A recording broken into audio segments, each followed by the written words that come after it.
In a quiet little lab, hidden away from the prying eyes of humans, lived Professor Paws, a ginger tabby with a mind sharper than his claws.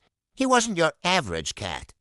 Content with naps and chasing laser dots, no, Professor Paws had a grander vision for years.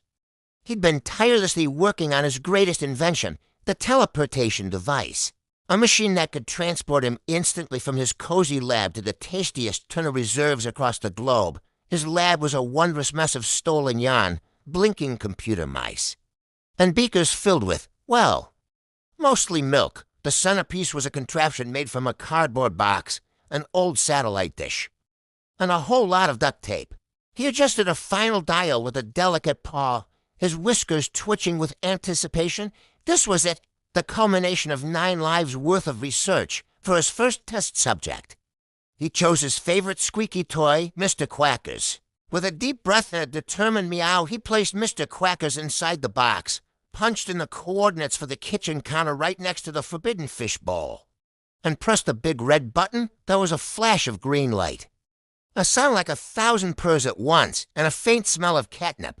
The box was empty. Professor Paws leaped onto his swivel chair, peering through his makeshift telescope. There, right beside the fish bowl, sat Mr. Quackers, perfectly intact. Success. But Professor Paws was a scientist, and one successful trial wasn't enough. He needed a living subject. He had his napping human, but decided against it. Too much paperwork. Instead, he bravely decided to be his own test pilot. He set the coordinates for the sunniest spot on the living room rug, a prime napping location that was usually occupied by the dog. He stepped into the teleportation device, took one last look at his beloved lab, and pressed a button. In a brilliant flash, he was gone. He reappeared instantly on the plush rug, the sun warming his fur. He'd done it. He was a pioneer, a visionary, a legend.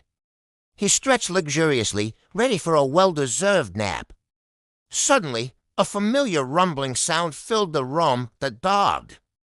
But before the lumbering beast could even notice him, Professor Paws was already plotting his next jump.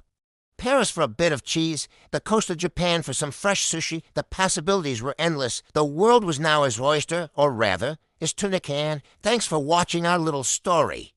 If you enjoyed Professor Paws's adventure, don't forget to hit that like button and subscribe for more tales from the lab. See you next time.